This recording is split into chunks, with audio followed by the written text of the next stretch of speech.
जय श्री श्याम मित्रों, स्वागत है आपका अपने YouTube चैनल पर। पिछले वीडियो में हमने बात की थी काव्य दोष। उसी काव्य दोष का दूसरा वीडियो मैंने बनाया है।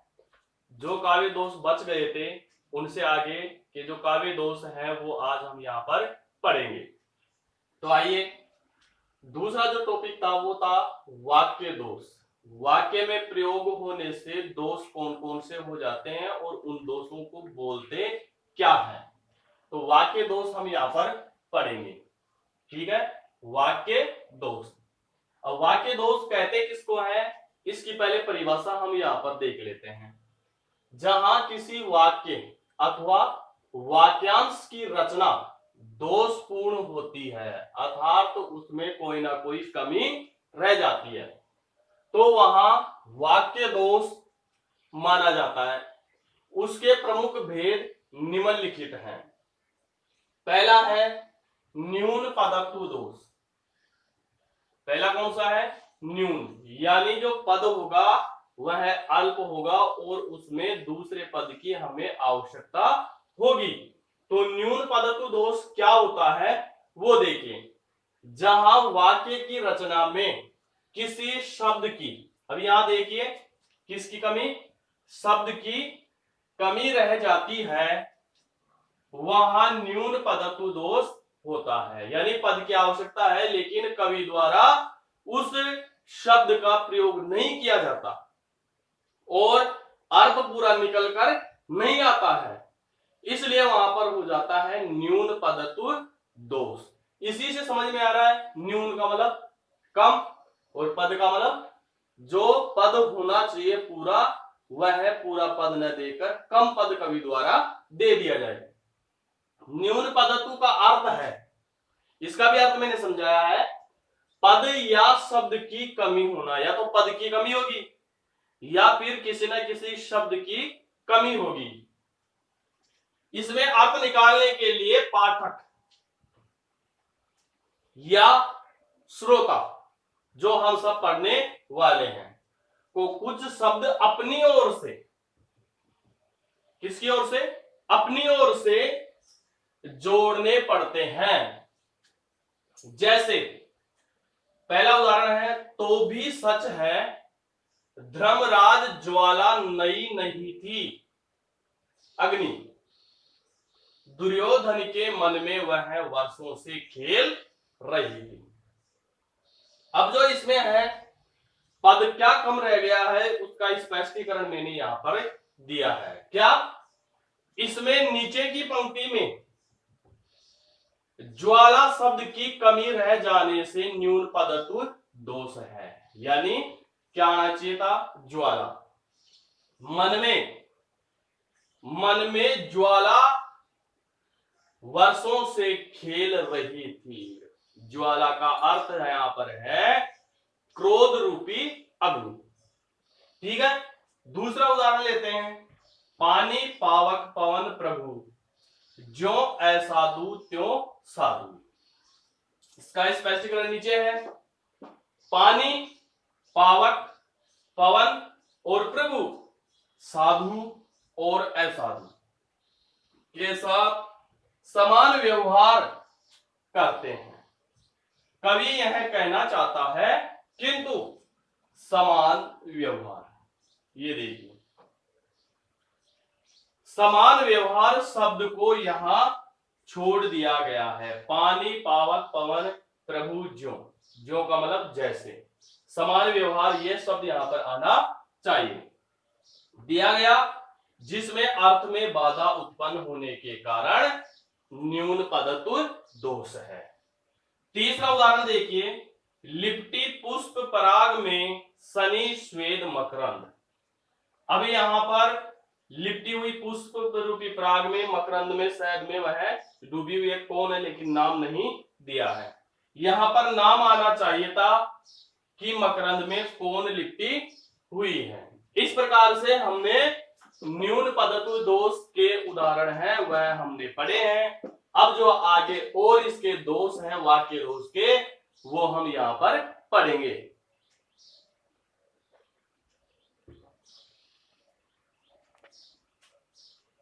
ये देखिए, अधिक पदतु दोष क्या होता है?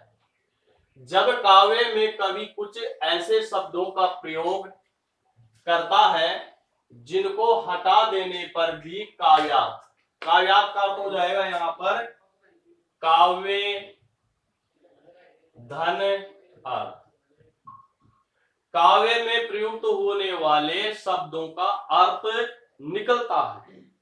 ठीक है, ग्रहण में कोई बाधा नहीं होती, अर्थ ग्रहण करने में कोई रुकावट हमें पैदा नहीं होती है, वहां अधिक पदतु दोष होता है। अधिक का यहां पर समझ लीजिए ज्यादा, और पद का मतलब पद। कैसे है देखिए, पुष्प पराग से रंग भरकर भ्रमर गुंजारता है। अब यहां पर देखिए, पुष्प और पराग, पराग किसमें होते हैं? पुष्प में होते हैं। ठीक है, तो यहां पर अधिक क्या है उसका स्पष्टीकरण नीचे दिया है। उपयुक्त पंक्ति में पुष्प, कौन सा? ये पुष्प शब्द को हटा देने पर भी, पुष्प को हटा दें हम और इसका अर्थ ले यहां पर पराग से रंग भरकर भ्रमर गुंजारता है, तो भी अर्थ हमारे को समझ में आता है, अर्थ स्पष्ट हो जाता है। पुष्प का प्रयोग अधिक होने के कारण अधिक पदतु यहां पर दोष है। नेक्स्ट देखते हैं तीसरा, अक्रमतु दोष। अक्रमतु का मतलब है यहां क्रम का उलट फेर होता है, आगे पीछे क्रम होता है। कर्ता के अनुसार लिंग न होना, कर्ता के अनुसार क्रिया न होना, इस प्रकार से इसमें परिवर्तन होता है। जब वाक्य में शब्दों का क्रम, आ गई बात यहां पर, ठीक नहीं होता, वहां अक्रमतु दोष होता है। इसी से होता है, ए का मतलब होता है नहीं, ठीक है, और क्रम का मतलब होता है क्रम से। ठीक है, अक्रमतु दोष होता है, यह दोष विभक्ति चिन्हों, अव्यय, उपसर्ग आदि का क्रम भंग होने से होता है। यानी चिन्हों का प्रयोग है वह सही ढंग से नहीं किया गया हो, अव्यय है उनका प्रयोग नहीं किया गया हो, उपसर्ग है उनका प्रयोग नहीं किया गया हो, विभक्ति है उनका प्रयोग नहीं किया गया हो, किया भी गया हो तो लेकिन उनका क्रम है वो उल्टा होगा। कैसे? ऐसे देना प्रकट दिखला नित्य आशंकिता हो। अब इसका अर्थ क्या है? इस पंक्ति में देना, कौन सा? ये देना, शब्द दिखला शब्द के पश्चात आना चाहिए, यानी ये देना शब्द है, ये दिखला देना नित्य आशंकिता, यानी ऐसे प्रकट दिखला देना, यहां पर इसका प्रयोग होना चाहिए था। ठीक है, नित्य आशंकिता हो, तो इस प्रकार से यह पद है यह शुद्ध हो जाएगा।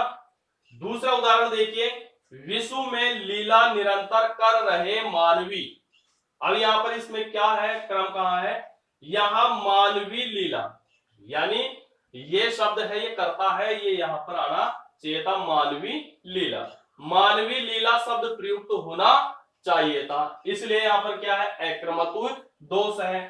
तीसरा उदाहरण देखिए, लड़ते हैं रणवीर में डट करके। अब अर्थ अपने को अटपटा सा लग रहा है, ठीक है, तो शुद्ध कैसे होना चाहिए था? वीर शब्द पहले, यानी जो वीर शब्द है ये वीर शब्द पहले व रण शब्द बाद में आना चाहिए। वीर रण में डट करके लड़ते हैं, ठीक है, या फिर वीर है रण में डट करके लड़ते हैं। इस प्रकार से यह वो क्रम है यह शुद्ध होना चाहिए था। यहां पर वीर शब्द पहले व रण शब्द बाद में आना चाहिए। क्लियर? अब यहां पर देखिए, है राम वन को जाते, इसको शुद्ध करके देखिए क्या होगा? है राम वन को जाते। अब यहां पर क्या हो जाएगा? राम वन को जाते हैं, जो है शब्द है यह कहां पर आना चाहिए? यहां पर आना चाहिए। इस प्रकार से यह शुद्ध हो जाएगा, इसलिए यहां पर कौन सा दोष है? ये अक्रमतु यहां पर दोष है। इस प्रकार से हमने ये दोष पढ़े हैं, अब बचे हुए हैं वो भी आगे हम यहां पर देखते हैं। आइए देखते हैं, आगे देखिए, पुनरुक्त दोष, जहां एक ही अर्थ वाले, अर्थ का मतलब भाव वाले शब्दों का पुनः, पुनः का मतलब वापस, अनावश्यक प्रयोग होता है वहां पुनरुक्त दोष होता है। यानी एक ही अर्थ वाले शब्दों का एक से अधिक बार प्रयोग होता है तो वहां पुनरुक्त दोष होता है। जैसे कोमल वचन सभी को भाते, कोमल वचन सभी को भाते, अच्छे लगते मधुर वचन। अभी क्या है यहां पर देखिए, उपयुक्त पद में भाते, ये भाते, ये रहा भाते, तथा अच्छे लगते, भाना और अच्छा लगना दोनों क्या है, एक ही शब्द है। या तो भाते शब्द का प्रयोग कर लो या अच्छे लगते शब्द का प्रयोग कर लो, एक ही अर्थ निकलता है। तथा अच्छे लगते का एक ही अर्थ है, अतः पुनरावृत्ति होने के कारण, पुनरावृत्ति देखिए यहां पर हो गई और यहां पर हो गई, ठीक, के कारण यहां पुनरुक्त दोष है। दृश्य, दूसरा उदाहरण, दृश्य बड़ा था, रम्य, मंजू, सुंदर, मनोहर। अब सारे एक ही शब्द हैं तो इनका प्रयोग यहां पर हुआ है, एक शब्द का ही प्रयोग कर देना चाहिए था यहां पर। तो क्या है, इसमें रम्य शब्द का प्रयोग करने के बाद उसी अर्थ के लिए मंजू, सुंदर व मनोहर शब्दों का प्रयोग करने से दोष आ गया है। या तो रम्य शब्द का प्रयोग हो जाना चाहिए था, या मंजू का, या सुंदर का, या फिर मनोहर का, इनमें से एक हो जाना। दृश्य बड़ा था रम्य, दृश्य बड़ा था मंजू, दृश्य बड़ा था सुंदर, दृश्य बड़ा था मनोहर। इसलिए कौन सा दोष आ गया, पुनरुक्त दोष यहां पर उत्पन्न हो गया। ठीक है, तीसरा उदाहरण देखिए यहां पर, सब को जानत तुम्हें जगत जहान, जगत जहान क्या है, यहां जगत के बाद, जगत का अर्थ क्या होता है, संसार, और जहान का अर्थ भी क्या होता है, वही संसार होता है, का प्रयोग अनावश्यक रूप से करने पर पुनरुक्त दोष यहां पर उत्पन्न हो चुका है। इसलिए कौन सा दोष है यहां पर, पुनरुक्त दोष है। इस प्रकार से हमने ये दोष पढ़े हैं। अब इसके बाद में जो तीसरा है अर्थ दोष, अर्थ दोष क्या है, किसे कहते हैं वो देखिए।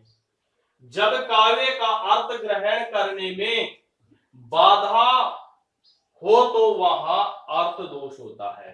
यानी अर्थ, यहां पर भी क्या है, अर्थ, अर्थ ग्रहण करने में, भाव को जब हम ग्रहण करेंगे, भावार्थ करेंगे, तो उसमें रुकावट हो, बाधा हो, तो वहां क्या होता है, अर्थ दोष होता है। अर्थ दोष निम्नलिखित है, इसमें जो है अर्थ दोष में एक ही है अपना दुष्क्रमत्व दोष, वह है दुष्क्रमत्व दोष मैंने यहां लिख दिया है। इसकी परिभाषा, इसके उदाहरण है, वो उदाहरण हम आगे ऊपर पढ़ेंगे। इस प्रकार से हमने ये पढ़े हैं। अब जो बचे हुए हैं वो भी हम यहाँ पर आगे पढ़ लेते हैं, कौन कौन से बचे हुए हैं, फिर अपना टॉपिक पूरा हो जाएगा। तो आइए आगे देखते हैं। हाँ, आगे देखिए, बचे हुए जो है वो यहाँ पर देख लेते हैं। दुष्क्रमत्व दोष, जहां शास्त्रों अथवा परंपरा में प्रसिद्ध, शास्त्रों में और परंपराओं में प्रसिद्ध क्रम के विपरीत, विपरीत उल्टे किसी बात का वर्णन होता है तो वहां दुष्क्रमत्व दोष होता है। जैसे मारुत, नंदन, मारुत को, मन को, खगराज को वेग लजायो। अब देखने पर, सुनने पर अपने को थोड़ा अटपटा लग रहा है, लेकिन ध्यान से पढ़ेंगे तो अपने को समझ में आ जाएगा। मारुत, नंदन, मारुत को, मन को, खगराज को वेग लजायो। अब जब तक इसका भावार्थ अपने को नहीं आएगा तब तक इसकी व्याख्या नहीं कर पाएंगे और नहीं इसके अर्थ को समझ पाएंगे कि दुष्क्रमत्व दोष कहां है। उपयुक्त पंक्ति में दुष्क्रमत्व दोष है, क्यों है, क्योंकि मन को सही क्रम में नहीं रखा गया। ये देखिए मन, ये मन है, इसको सही क्रम में नहीं रखा गया, ठीक है, वो सही क्रम में नहीं रखा गया है। मन का वेग, मारुत तथा खगराज के वेग से अधिक होने के कारण उसको सबसे अंत में रखा जाना चाहिए थे। किसके अंत में रखा जाना चाहिए था? मारुत और खगराज के वेग से अधिक होने के कारण उसको सबसे अंत में रखा जाना चाहिए, यहां पर उसका होना चाहिए था। इस प्रकार से इसमें कौन सा दोष है?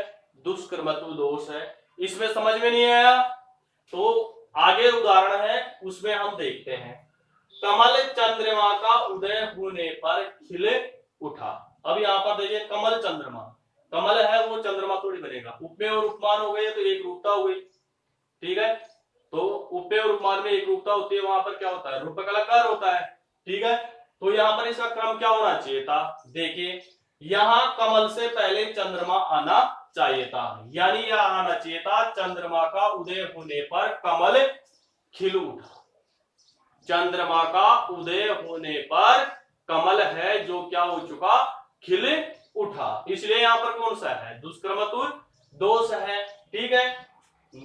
तीसरा उदाहरण देखिए यहां पर, नरप मोको है दीजिए, नरप राजा मोको मुझे है घोड़ा दीजिए अथवा मत गजेंद्र हाथी, ठीक है।